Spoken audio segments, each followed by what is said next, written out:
मैं आत्मा सदा ही अजर अमर अविनाशी हूँ। मेरा जन्म नहीं, मेरा मरण नहीं, मेरा विनाश नहीं।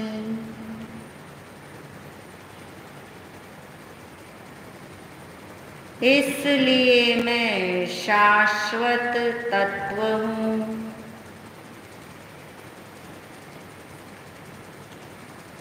जन्म मरण हो रहे हैं, वो कर्म का उदय काल है। जब तक कर्म है तब तक जन्म मरण है।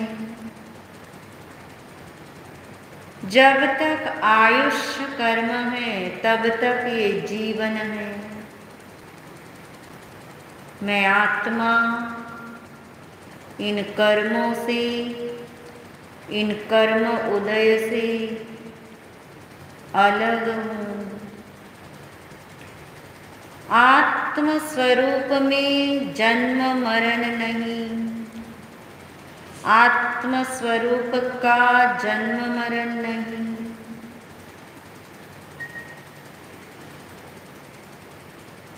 आयुष्य कर्म से जो जीवन चल रहा है, वो जीवन मेरा नहीं। मेरा जीवन अमर है। मैं सदैव जीवंत रहता हूँ। मुझ में जीवत्व शक्ति है। इसीलिए मैं अजर अमर अविनाशी हूँ।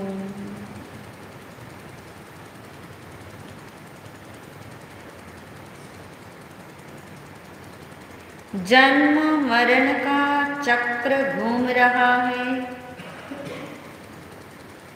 मैं आत्मा इस चक्र के संयोग में हूँ।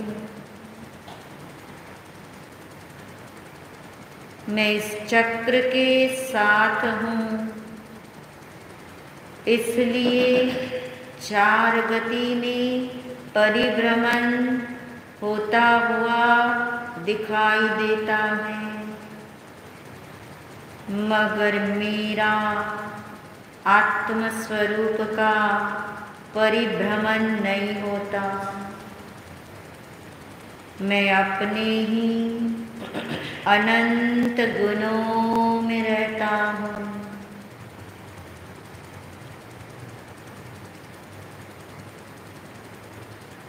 जहाँ मैं हूँ वहाँ किसी का प्रवेश नहीं। इसलिए मैं अजन्मा हूँ, अमर हूँ, अविनाशी हूँ। ऐसा ही मेरा स्वरूप है। यही मैं हूँ, इतना ही मैं हूँ, ऐसा ही मैं हूँ।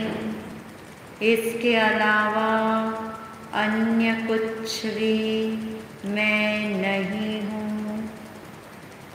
ऐसी आत्म भावना बारंबार भान।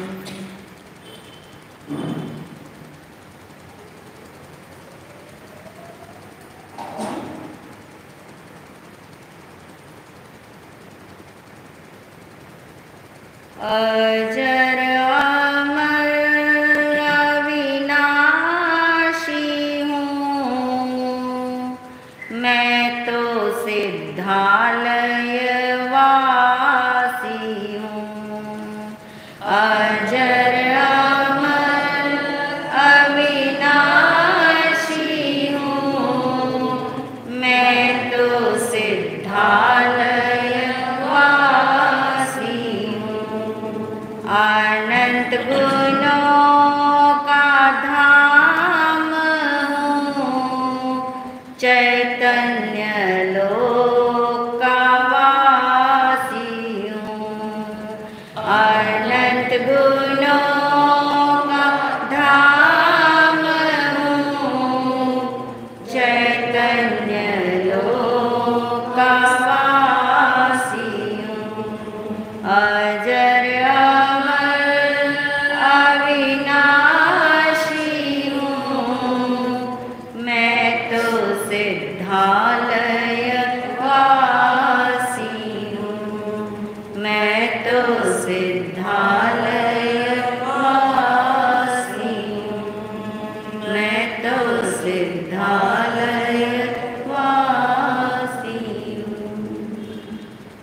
मैं हूँ आत्मा, शुद्ध आत्मा, शुद्ध आत्मा को नमन।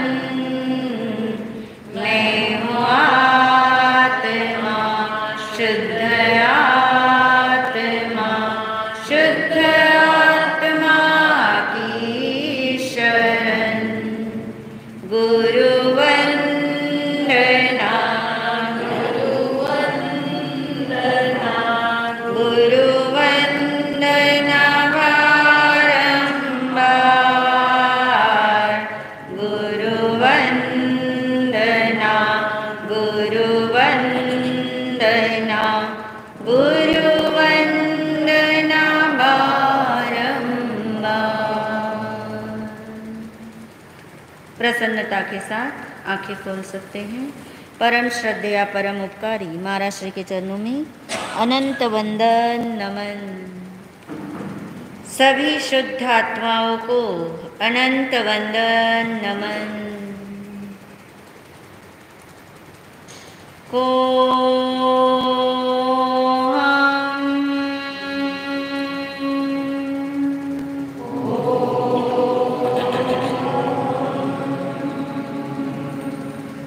सो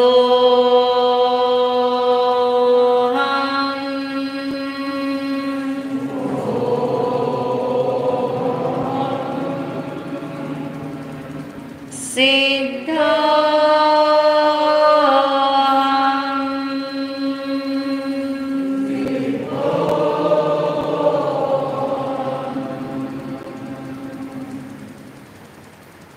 मैं सिद्ध भगवान जैसा ही शुद्ध आत्मा हूँ। शुद्ध आत्मा यानी मैं अनादि अनंत परमात्मा हूँ। और कोई एक नाम बता पाओगे? मैं अनादि अनंत परमात्मा हूँ यानी मैं कारण परमात्मा हूँ। बहुत सुंदर। मैं शुद्ध आत्मा हूँ बोलती ये दो बातें हमें रिलेट होनी चाहिए। मैं अनादि अनंत परमात्मा हूँ, इसलिए एक दिन मैं क्या बनूंगा? सादी शांत परमात्मा भी बनूंगा और सादी अनंत परमात्मा भी बनूंगा। यानी कारण है तो कार्य होता है, मिट्टी है तो घड़ा बनता है, बीज है तो वृक्ष उत्पन्न होता है। ऐसे ही मैं कारण परमात्मा हूँ, इसलिए एक दिन क्या बनूंगा? कार्य परमात्मा। मगर कैसे बनूंगा? कब बनूंगा? यदि मैं कारण परमात्मा हूँ तो अब तक मैं कार्य परमात्मा क्यों नहीं बना? अब आप कहोगे बीज आपके घर में है, बीज में वृक्ष बनने की ताकत है, तो ये बीज वृक्ष क्यों नहीं बन गए? हाँ, क्योंकि पहले तो यही पता नहीं होता कि मेरे घर में क्या पड़े हैं, बीज। नंबर 2 पे ये नहीं पता कि बीज में कितना पोटेंशियल है कि वो वृक्ष बन सके। फिर उसका प्रोसेस है और उस प्रोसेस के बाद वही कारण क्या बन जाता है? कार्य। ऐसे ही मैं कारण परमात्मा हूँ, इसीलिए एक दिन क्या बनूंगा? कार्य परमात्मा बनूंगा। यानी आज तक मैंने ये जाना नहीं था कि मैं कारण परमात्मा हूँ। तो क्या नुकसान हुआ? कारण परमात्मा का नुकसान हुआ। कारण परमात्मा का नुकसान हुआ।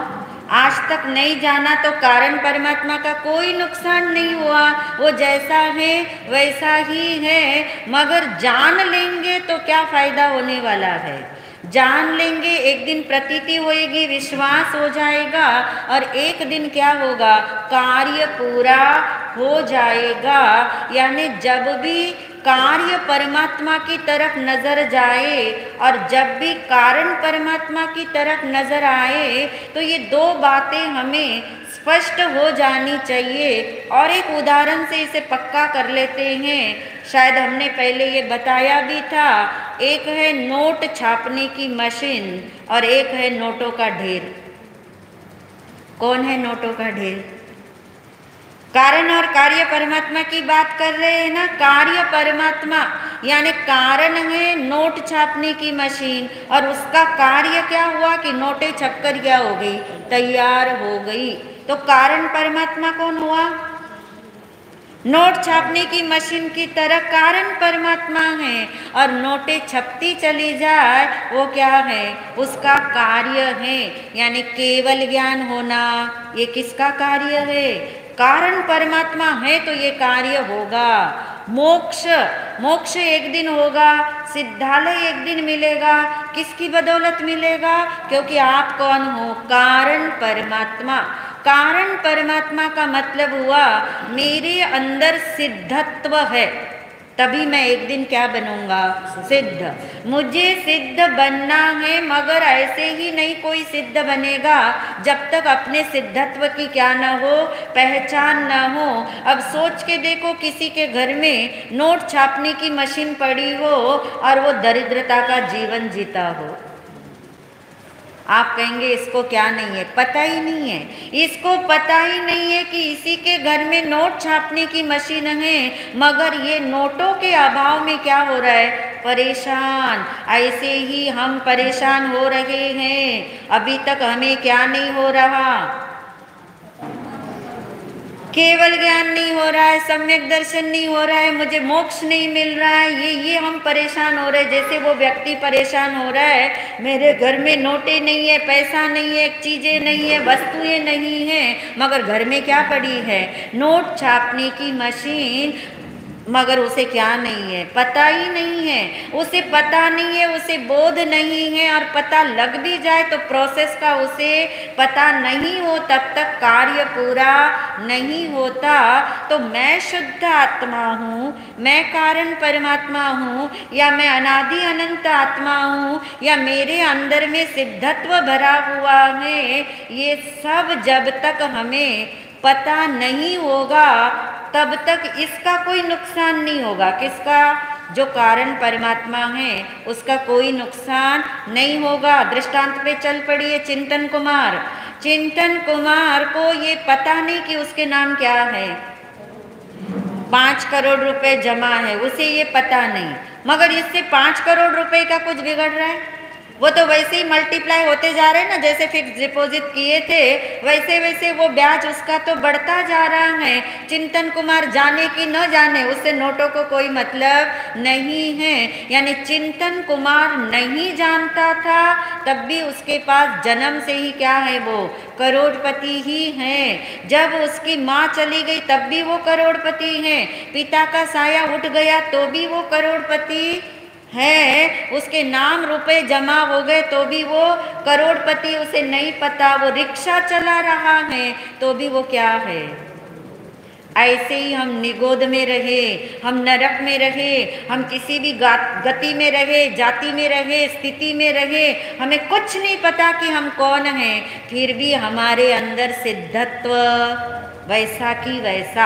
ये जो कारण परमात्मा का स्वरूप है ये वैसा की वैसा रहता है। पता नहीं होने पर भी वैसा ही रहता है, और पता लगने पर भी वैसा ही रहता है।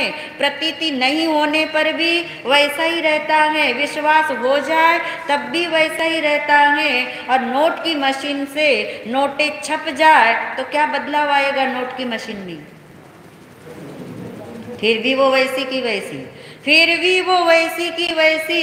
कितनी नोटें छप जाए, यानी कितना ही केवल ज्ञान की पर्याय नई नई नई उत्पन्न होती रहे, इस कारण परमात्मा को, इस निज शुद्ध आत्मा को कोई फर्क किसी भी स्थिति में नहीं पड़ता। इससे क्या पक्का करना है? अवस्था बदले, अवस्था को पर्याय भी कहते हैं। सिचुएशन बदले, आपकी हालत बदले, आपके हालात बदले, आपकी गति बदले, जाति बदले, स्थान बदले, भाव भी बदल जाए तो भी किसे फर्क नहीं पड़ता। अब आप देखो, किसी व्यक्ति को आप गुस्सा करो और वो उसको गुस्सा ही नहीं आता, किसकी महिमा आएगी आपको? कि अरे इसको मैंने इतना डांटा तो भी ये तो मुस्कुरा रहा है, इसको कोई फर्क ही नहीं पड़ता, तो आपको उस व्यक्ति के प्रति एक अलग भाव आता है। आपको लगता है कितना अच्छा है, गुस्सा ही नहीं करता, हम गुस्सा करते बदले में ये मुस्कुराता, इसको तो बुरा भी नहीं लगता। यानी इतनी भी क्वालिटी आप किसी की देख लेते हो, आपको कितना अच्छा लगता है। तो अपनी तरफ आके देखो, जिसको हमने अनंत काल से देखा नहीं, जाना नहीं, पहचाना नहीं, फिर भी वो गुस्सा होता नहीं है, उसकी उपेक्षा होने पर भी, अनादर होने पर भी नाराज होता नहीं है। ऐसा कारण परमात्मा कौन है? मैं हूँ। यानी कुल मिला के समझ आ रही है बात कि 5 चीजें एक साथ होती हैं, एक साथ चल रही हैं। इसे हम ऐसे समझ सकते हैं कि दुनिया में, बाहर का उदाहरण लेते हैं, बाहर में भी 5 तरह के करोड़पति है, समझ लो। नंबर 1 का करोड़पति कौन है? जो है करोड़पति मगर उसे पता ही नहीं कि मैं कौन हूं, करोड़पति। नंबर 2 का तो आप ही बता दोगे। जो है और उसको क्या है? पता है। जो है और उसे पता है कि मेरे पास कितने करोड़ है, इतने 5 करोड़ रुपए हैं। नंबर 3 में क्या लोगे? पता है मगर उसे विश्वास नहीं, प्रतीति नहीं है। नंबर 4 में क्या लोगे? विश्वास हो गया, है, पता है, विश्वास है, मगर अभी प्रवृत्ति नहीं बदली, उसकी प्रवृत्ति नहीं बदली। मान्यता बदल गई मगर प्रवृत्ति उसकी नहीं बदली। ये 4थे नंबर पे हो गया। और प्रवृत्ति बदल जाने के बाद भी वो अगर उस चीज को भोगता नहीं है, प्रति समय अपने करोड़ रुपए को कोई भोगे ना, तो दिखाई देगा हमें कि इसके पास करोड़ रुपया है। भोगने का मतलब अब उसने पैसे से कोठी बना ली, उसी पैसे से वो ऐश कर रहा है, वो आपको दिखाई दे रहा है। यानी दिखाई भी दे, भोगता हुआ दिखाई दे। 5 चीजें स्पष्ट हो रही। अब अपने ऊपर घटाए निशुद्ध आत्मा को लेके। अनंत जन्म ऐसे बीत जाते जहाँ ये पता ही नहीं होता कि मैं कारण परमात्मा हूँ, मैं शुद्ध आत्मा हूँ। नंबर 1 हो गया।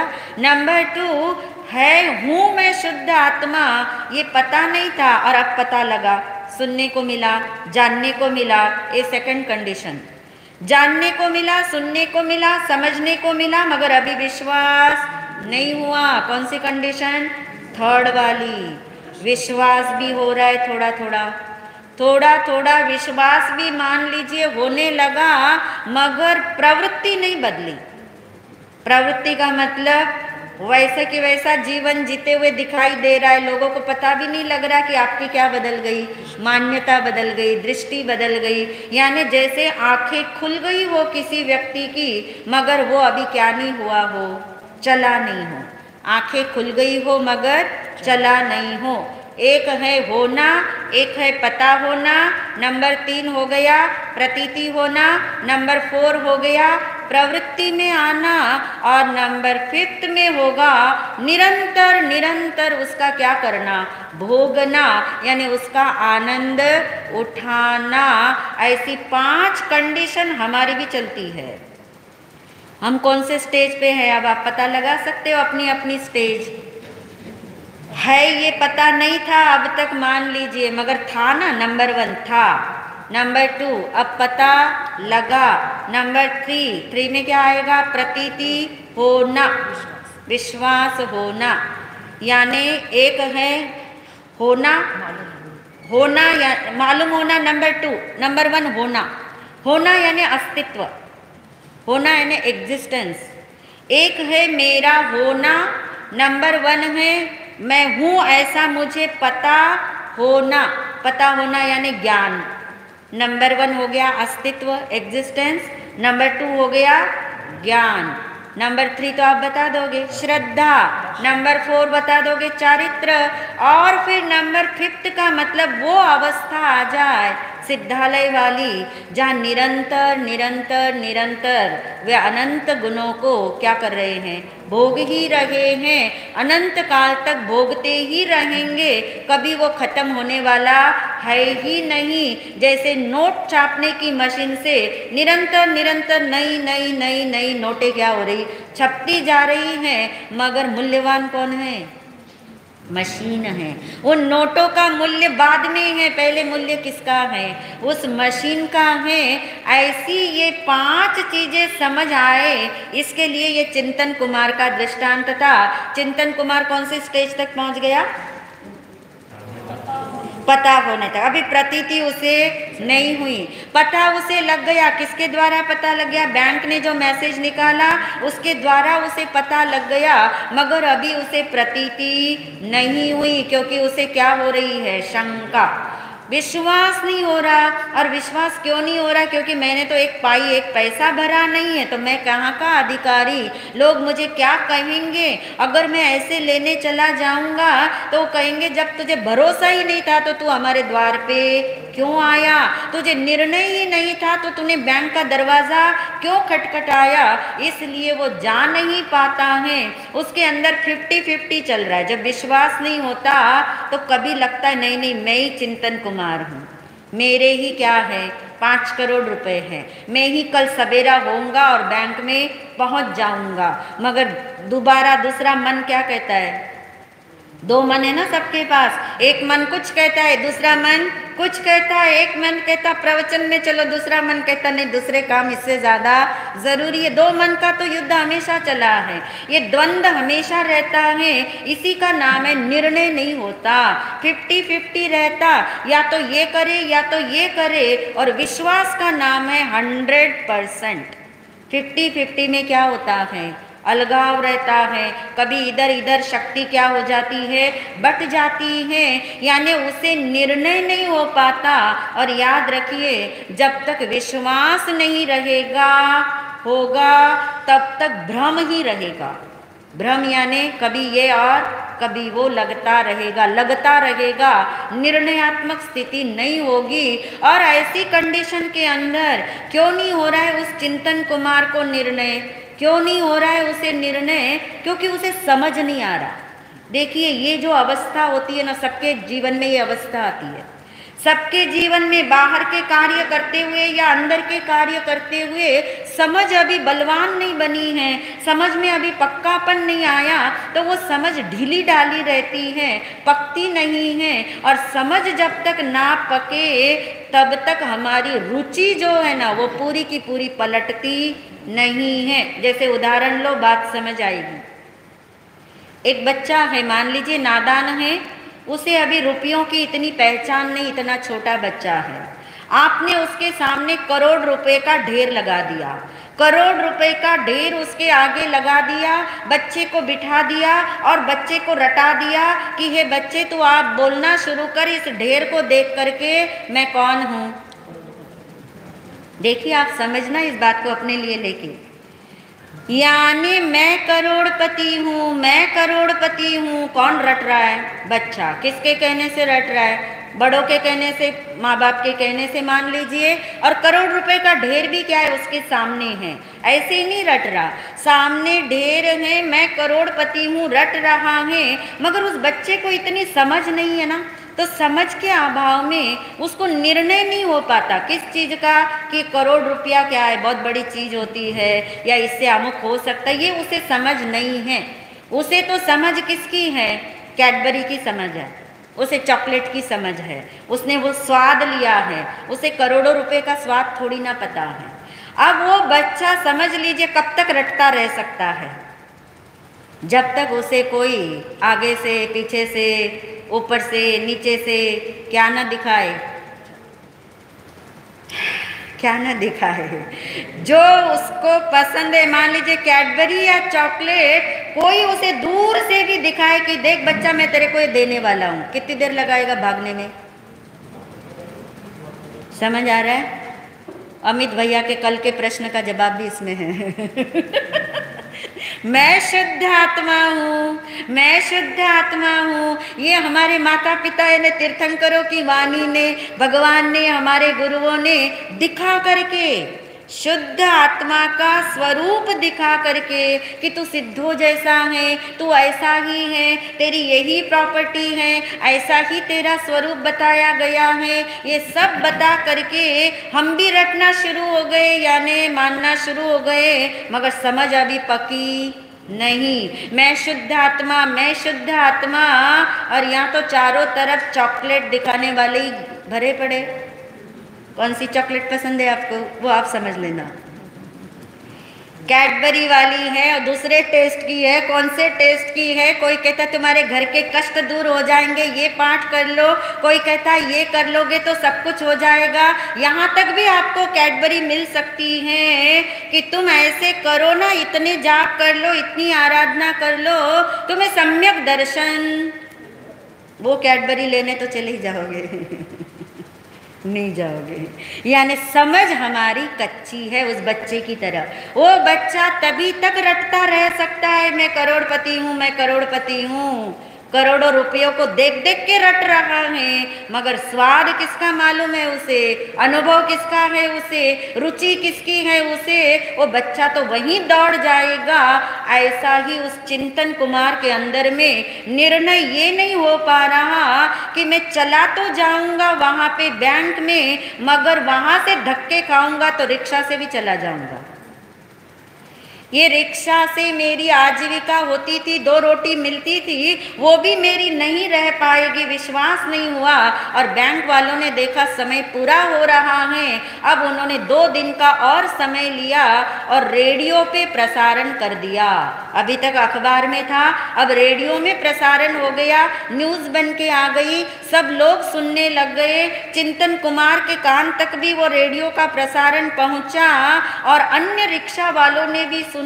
उन्होंने आके चिंतन कुमार को बताया, तू क्या कर रहा है, तू ही है ये तू ही है, ये तेरे ही नाम पे करोड़ों रुपए हैं, मगर फिर भी उसे अभी प्रतीति नहीं होती। ये रेडियो प्रसारण की सूचना सुमति नाथ के कानों तक भी पहुंच गई और एकदम वो अलर्ट हो गए कि अरे 15 साल पूरे हो गए, बैंक का नोटिस आ गया, अब मेरा वचन भी पूरा हो गया। क्या वचन दिया था? 15 वर्ष तक चिंतन को न बताया जाए कि ये एफडी किसके नाम है, उसकी नाम है। और इसलिए अब सुमति नाथ एक पल की वेट किए बिना तुरंत चल पड़े, उसको ढूंढ रहे चिंतन कुमार को। ढूंढते ढूंढते अब कहाँ ढूंढेंगे, घर में तो मिलने वाला नहीं, रिक्शा स्टैंड पे पहुंच गए। जिस रिक्शा स्टैंड पे सारे रिक्शा वाले मिलके चिंतन कुमार को घेरे हुए थे कि सुन ले, रेडियो में भी तेरी ये सूचना प्रसारित हो रही है। और वो बिल्कुल गंभीर मूर्त बना के बैठा हुआ था, निर्णय करूं कि ना करूं इस स्टेज में था। और पीछे से सुमति नाथ ने उसके कंधे पे हाथ रखा विश्वास का और कहा, हे चिंतन कुमार, जो तू सुन रहा है वो सच है, जो तू सुन रहा है वो बिल्कुल 100% का सच है। तू इस सच को नहीं जानता, मगर मैं इस सच को जानता हूँ। कैसा लगा होगा चिंतन कुमार को? देखिए, आप तो बहुत भोले हैं, चिंतन कुमार के आगे वो बहुत पक्का है। उसने कहा, अंकल यदि आप जानते थे क्योंकि सुमति नाथ ने क्या बोला, मैं जानता हूँ, मैं जानता हूँ ये पैसे तेरे ही हैं। तो थोड़ा उत्तेजित हो गया। कौन? चिंतन कुमार। उस क्यों उत्तेजित हुआ समझ पा रहे ना आप, क्यों हुआ? अगर तुम्हें पता था तो इतने दिन मैं दरिद्रता का दुख भोग रहा था, इतने दिन में मेहनत कर रहा था, ये रिक्शा घसीट रहा था, फटे हाल मेरी हालत है। यदि तुम जानते थे, यदि तुम मेरे हितैषी थे और तुम्हें ये पता था तो तुमने मुझे बताया क्यों नहीं? अब तक क्यों नहीं बताया? मैं तुम पे भरोसा देखिए ऐसी गहराई होनी चाहिए चिंतन कुमार की तरह। मैं तुम पे भरोसा नहीं करता, क्यों नहीं करता, क्या पता तुम ऐसी मेरी मजाक उड़ाते हो। जैसे ये सारे दुनिया के लोग मेरा उपहास करते हैं, करोड़पति रिक्शा वाला या ये रिक्शा वाला करोड़पति हैं, और तुम भी क्या मेरे अंकल होकर के मेरा उपहास करने आ गए ऊपर से, और ये कह रहे हो दम भर के कि ये तेरे ही पैसे हैं। और अब सुमति नाथ ने बोला, मुझे इसलिए पता है क्योंकि तेरे पिताजी ने अंतिम समय में मुझे ये रहस्य बताया था। अब थोड़ा विश्वास हुआ, क्योंकि किसका नाम आया, पिताजी का नाम आया, और ये पिताजी का मित्र है ऐसा उसे भरोसा पड़ा, तो थोड़ा सा विश्वास आया, थोड़ा निर्णय होने लगा। मगर अभी निर्णय पक्का नहीं हुआ। क्यों पक्का नहीं हुआ? क्योंकि उसे ये लगा अगर तुम्हें पिताजी ने ये चीज बताई तो जरूर ये चीज भी बताई होगी, वो चीज भी बताई होगी, तुम कुछ ना कुछ मुझसे क्या कर रहे होंगे, छुपा रहे होंगे। और यदि तुम मेरे हितैषी होते तो मुझे ऐसे दुख में नहीं देख सकते, तुम मेरे पिता की तरह होते तो मुझे ऐसा रिक्शा चलाते हुए नहीं देख सकते थे। और तब रहस्य खोला किसने? सुमति नाथ ने। क्या रहस्य खोला? मैंने तुझे अभी तक पता होने पर भी इसलिए नहीं बताया क्योंकि मैंने तेरे पिताजी को क्या दिया था? वचन दिया था। उन्होंने कहा था 15 साल तक नहीं बताना, और थोड़ा सा चेहरा मुरझा गया पहले तो चिंतन कुमार का, तो फिर से समझाया सुमति नाथ ने, तेरे पिताजी की भावधारा बहुत अच्छी थी, वे जानते थे तू इतना छोटा था 10 साल का, और तेरे हाथ में 5 करोड़ रुपए आ जाते तो तू कहाँ उड़ा देता, तेरे रिश्तेदार तुझे कहाँ बहका देते, वहीं की वहीं तू दरिद्र रहता।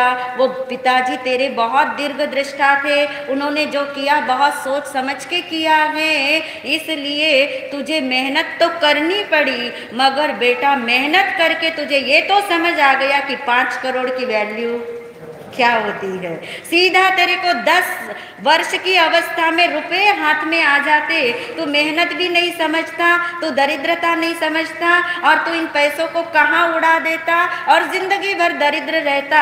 ऐसी कोई उनकी दीर्घ दृष्टि रही होगी। और अब चिंतन कुमार को 100% का क्या आ गया? भरोसा पड़ गया, विश्वास हो गया, प्रतीति हो गई। थोड़ा अपनी तरफ ले दृष्टांत को, या आप चिंतन करके लाना। मैंने घड़ी देखी है चिंतन करके लाना। क्या चिंतन करोगे? जब हमें कोई ये बताता है कि तू शुद्ध आत्मा है, कर्म तेरे अंदर में गए नहीं हैं, राग द्वेष तेरे अंदर में प्रविष्ट हुए नहीं हैं, जब हमें ये सुनने को मिलता है तब लगता है ना थोड़ा अंदर में ऐसा, अरे पहले से ही बता देते ना, इतना टाइम वेस्ट हो गया। जैसे उसे लगा, चिंतन कुमार को लगेगा, अपने को ऐसा लगा, आपको कभी ऐसा? अरे यही सच था कि सम्यक दर्शन के बिना निर्जरा नहीं होती तो पहले ही बता देते, पहले पता लगता कि सत्कर्म करने से पुण्य ही बंधता है, निर्जरा नहीं होती तो पहले ही बता देते। इतनी दरिद्रता हम क्यों भोगते?